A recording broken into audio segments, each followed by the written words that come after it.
That's James's meal today. It's you probably can't tell, but they are humongous potatoes.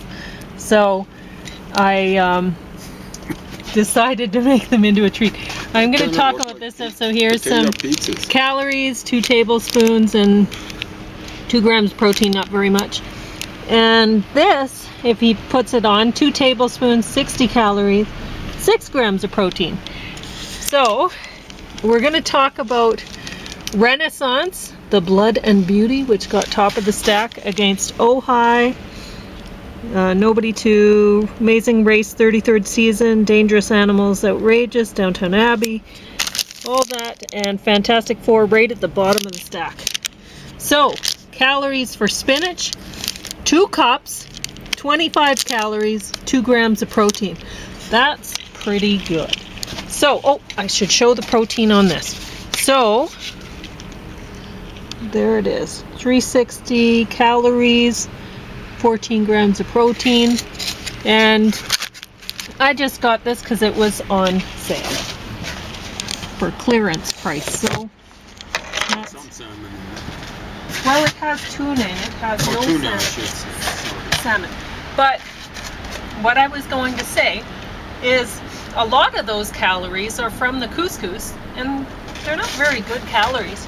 But what you can do if you're wanting a healthier sort of thing like that meal is you can swap out the couscous for quinoa, and then even if you're keto, you can enjoy a little bit of quinoa with your instead of tuna, use salmon.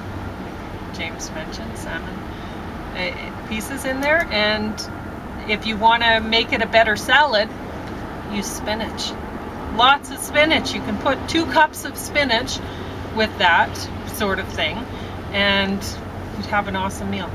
So, it really doesn't taste much like salad. The front kind of suggests it's salad, the title, yeah. But it doesn't taste like salad. Not really. So it's not bad. It's not great. James has opted to not use the Parmesan for his food. Oh.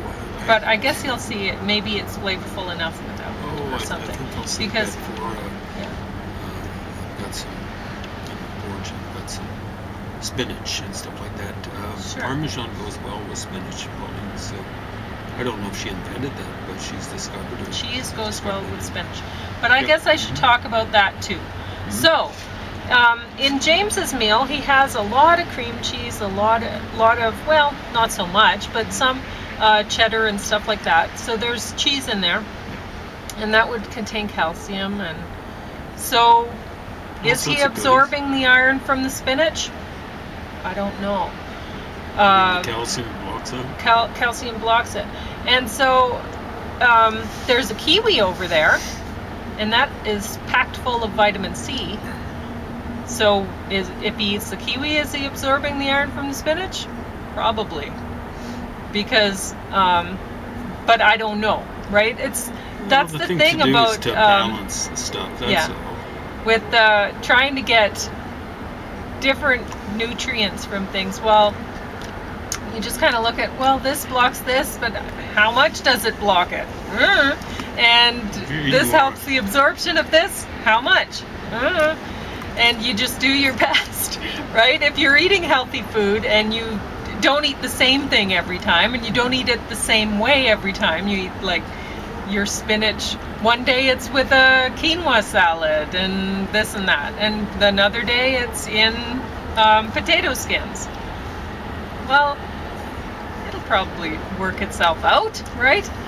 So anyway, and I brought the Baci chocolate out for James. We got that on clearance a while ago, and I shouldn't eat it. So, because I'm trying to be on a diet, which is actually going quite well. I wasn't even planning to start losing weight yet. I just wanted to stop gaining weight because in the winter it just goes up. And so I am actually losing weight though. I was at about, yeah, I my highest this winter so far was 145-ish. And then now I'm down to 138.8, I think, or point That's something. An achievement. It's quite good. Hey, that's great. So, and really, I haven't been doing anything major. I'm eating steel-cut oatmeal every morning, you know, and that's quite a lot of calories, but it also fills a person up. And I'm exercising, because I'll show you, there's a exercise device that's sort of like cross-country skiing that I got for free from a lovely woman from India, and I had wanted to get her, what do you call it? The treadmill.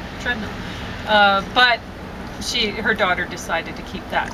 And at the time, I was like, man, I know how I can walk, because at the time when I got that, my back was in bad shape, and I couldn't use this. I tried it out, and I couldn't do it at all. And my back was just bad. So now I'm like, holy gosh! Like I pulled it out, and I thought, I think I can do it. Because my back has been improving over the years. And somebody told me a few years ago, they said back injuries will heal, but it takes a very, very long time. And I thought, it's already been so long, you know, over a decade, it's not going to. But it's must be, because here I'm able to use this thing now, and that's awesome. So, and I'll show you at some point. But I don't think you'll doubt that I'm actually exercising, because you will see me, well, especially when it gets to be warmer, you'll see that I'm actually losing weight. So it's going from somewhere. And even though I have, you know, I tell myself, well, you know, it'd be nice if I only ate 900 calories today. Well, that hasn't happened yet, that I've only eaten 900 calories in a day. But it's nice to have some sort of a goal in mind that, yeah, that would help me lose weight. But well, you're already losing weight, so yeah. I don't think you have to punish yourself. No, if I keep going just the way I'm going, I'm going to be quite fit by spring. So, and all this exercise helps keep my spirits up. So that's good too. Because boy, in the winter in Canada, it can be tough to keep one's spirits up. So, Renaissance. You want me to talk about it? You watched Blood and the Beauty. Well, actually, why don't you talk about it? Because I'll be reviewing the rest of them. So go right ahead if you want to. I'm kind of enjoying eating this. Oh. It's pretty good, eh? Recipe. Yeah, well, see, the reason I came up with that is, well, I went to a restaurant, I don't know, 3 decades ago, and with somebody, and I was looking at the menu, and I was like, potato skins? Who would want that? And the guy I was with said, have you tried it? They're really good. They put cheese in it and this and that. And I thought, okay, I'll try it. And they were good. Were they potatoes this big, though? No. There you go. So you've invented potato pizzas here. They're amazing. Yeah. The trouble is finding potatoes big enough. Yeah, well, this, yeah, it's just that we were given these awesome potatoes, and I'm like, it'd be a shame just to waste these, you know, on like boiling potatoes for soup recipes or whatever, right? Because they're just so beautiful. So I scooped out the inside like they did in that restaurant, and then I put some other things in it though, because I have lots of room. These things are huge. And then melted the cheese and stuff on top. And I put cream cheese as well as the other, because then it's sort of like Taya dip, and that's always fun. So the Renaissance. It's an interesting mixture, and interesting in a very good way. Good. The cheese and the cream cheese. Good. So yeah, and well, we were given the spinach yesterday, and I'm very thankful for that. So we have a lot of spinach to use up, so that worked out. So Renaissance. Well, you introduce it, and then I'll do the. Okay. heavy lifting, maybe. It's a documentary in 3 parts, and it's told. The story's told by actors, and mostly by one actor in particular. Charles Dance apparently is his name. Charles Dance. Who's playing the older Michelangelo? Yeah. So the story is told from Michelangelo's point of view, because if you watch our show, you'll know we reviewed Michelangelo's poetry. We went through all of it, but not in. I think it had both languages there, and so James would have been able to go back and forth, but I couldn't, so I just read it in the English.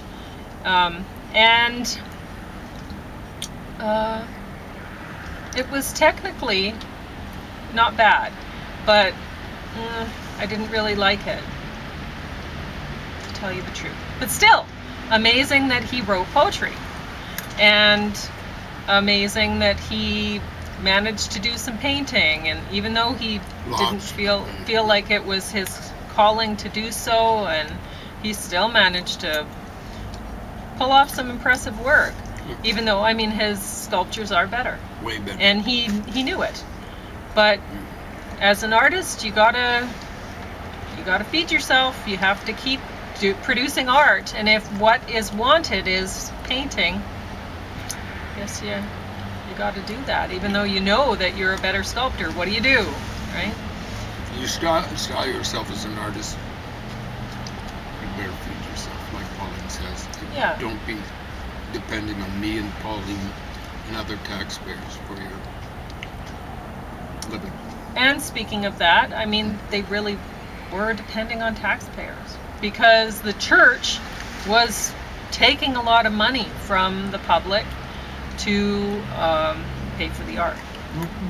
So I don't know how Michelangelo really felt about that, or Leonardo for that matter, right? But they had to survive, and they kept producing their art, and I think the world is generally, the population of humanity is pretty glad that they did so.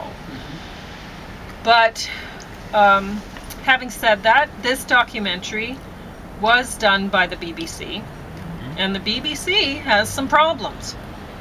James and I have been talking about it lately. Now, we did like this documentary. They did a good job on it, but there are some things that they've been, I don't know what you'd call it, color washing.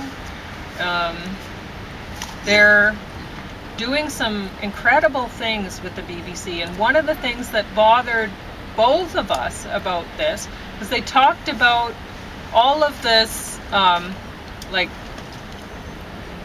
a bunch of learned people coming into Italy from the East and spreading culture and knowledge, and so there was a big Renaissance.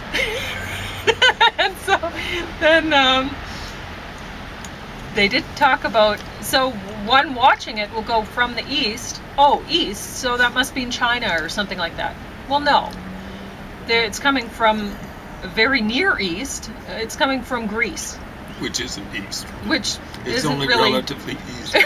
Relatively. So it's not really honest. I guess it's not really lying, but it's not really honest either. So they're talking about these people coming from the East, Greeks, and why were they coming from? They're escaping Greece. Why are they escaping Greece? James? Ottoman Empire, Muslims. Oh. There you go. So they're escaping their homeland, their ancestral homeland. Yeah. That they don't want to leave, but they have to. It's a matter of their lives, really. They have to go. Or at least religion. So, yeah, if they adopted the religion of the invaders, it might work out for them. And then... Not in the long run. No. You look at Egypt, one of the co-inventors of writing, places co-inventing writing. Nowadays, well, the last time... Oh, you're speaking culturally. I'm speaking as individuals. They'd be able to survive, by converting, but, and maybe not either, if it wasn't believed as a genuine conversion. Don't know how it would work out for them. But anyway, so that's one of the things that bothered us. You know, like the thing about converting to Islam is it better be genuine, or else if you're discovered to be not genuinely converted, you get whacked. Or at least that's the tradition. So, what happened is 1453, the Ottomans took over with using Western technology. It was a Hungarian cannon maker who provided the huge cannons that they were using to boot down the walls. It was Constantinople, now called Istanbul, miscalled. And the learned people, the ones that were able to move west. Now, the Renaissance, you know, the dates are important. I know almost every one of you are taught in school, and some of you are at school teaching this. Dates don't matter. They matter intensely, okay? 1453. When was the printing press invented? Oh, it's got to be after 1453, when there was this huge influx from the East. No. Now, some people will say 1450, some people will say 1455. It was starting to cook maybe 1445. It was a slow process. It just wasn't an overnight thing or anything like that, a printing press. And the Renaissance had been cooking before then by, well, even north of the Alps, like in Holland, you look at Jan van Eyck and stuff like that. Masaccio, they never mentioned Masaccio, but it was kind of like I think you'd have to classify it as Renaissance. They do mention Donatello as one of the Teenage Mutant Ninja Turtles, as I recall. He was a sculptor, as I recall. The sculptors tended to precede the painters and stuff like that. Ghirardello, is that another fellow sculptor? Anyway, the Renaissance was already cooking, okay, by the time this happened. Now, as it turns out, the printing press enabled people to turn, like spread the gospel, knowledge, yeah, knowledge, ultimately throughout Europe. So, oh, that's right. They mentioned that, yeah, in the. But that's not the only knowledge here. Leonardo here, he was older than Michelangelo and significantly older than Raphael. So those are the three guys that are featured in this. Here's what Leonardo says, and his stuff was already cooking around 1500. Like he was big guns. Here's what he said. He was interested in science and technology, and not just art. Here's what he said. So, listen to it. And he was right, okay? He wasn't just saying, I don't need the ancients. That was the stuff that was coming out of Constantinople. A lot of apologists, and I'm not interested in apologists for Islam, I'm interested in apologies. A lot of apologists say, classical learning came through Spain via Muslim scholars and stuff like that, through Spain. Now, classical learning, we don't need. They didn't need it in the Renaissance. The Renaissance was happening without all of this stuff really cooking around. You look at Plato, and you can't get science out of that.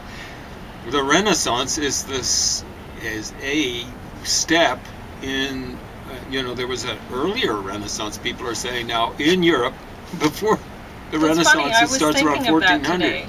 Because I was thinking of how a lot of lawyers, they get to the stepping stones that they use in order to get to practice law tend to be things like philosophy and what a waste of time. Yeah, some English too and stuff like that.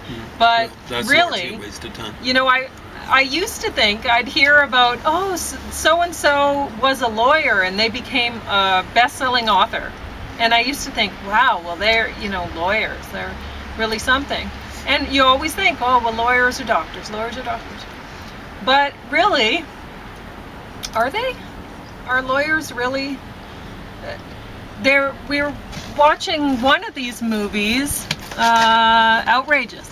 So it wasn't a movie, it was a series, but it's based on true stories of these sisters, right?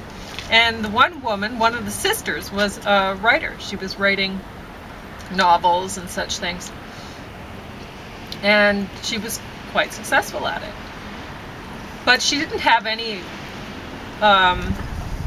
real education, because her father didn't believe that girls should get an education, and yet she was writing and she was successful at it. Why? Because really, when you are taught how to read and write, and you get to a certain point with that, well, why wouldn't you be able to write? You know, it's really not anything that stunning to be able to write.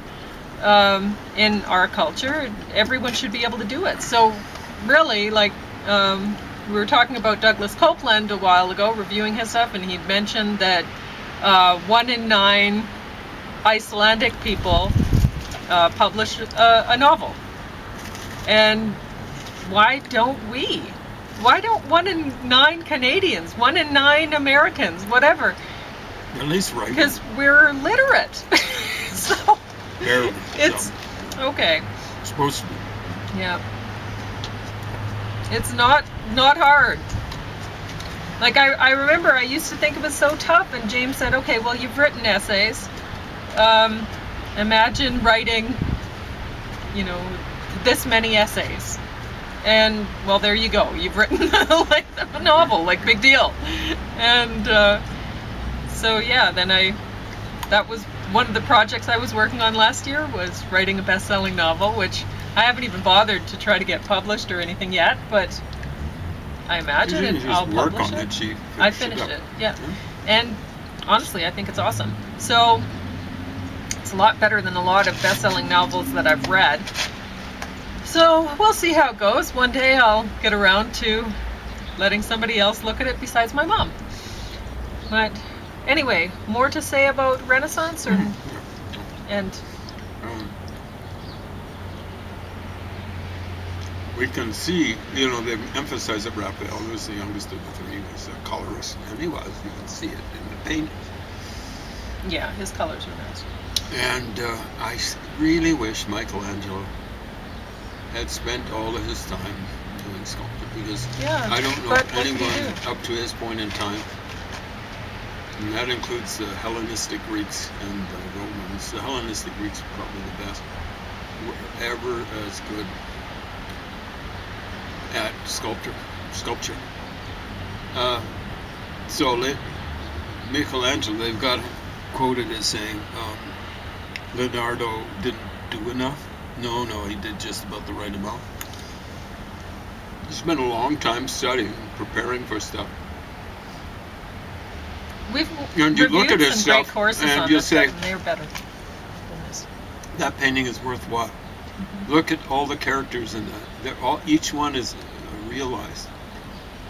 Michelangelo, we were looking at, the more I looked at some of these big scenes in the Sistine Chapel at the top. His people didn't really have expressions. And they then were at pretty the generic. end, the Last Judgment. Yeah. Looks a lot like William Blake. I suspect Blake was influenced by him. There's a lot of movement and stuff like that. It's not nearly as successful per unit of space as Leonardo's stuff. Or even frankly for Raphael. And I don't care for Raphael that much. Not like Leonardo. The School of Athens strikes me as very successful, big, large. I did like that painting fresco, of I think, that he did. that painting of the Pope or whatever, the one that was.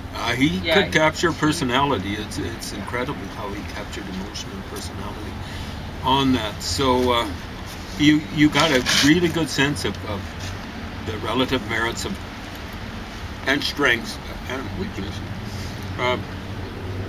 These three artists. I'll let you eat and get back to this. I'm just going to say this is top of the stack. It's definitely worth watching. Yeah. It's not as good as the great courses on the subject, so maybe do both. It's BBC. Yeah, it's BBC. Take it with a grain of salt. Blurb from the Guardian, but the Guardian hangs around on that left wing, so-called left wing side of things. Always has. Ojai got top of the stack under that of these fiction things, and well, non-fiction. There's one of them that's like I mentioned. And why did it get above Nobody 2? We loved this. We really enjoyed watching Nobody 2. We enjoyed Nobody, the first one, more than the second. I'd say. Yeah. But both are definitely worth watching.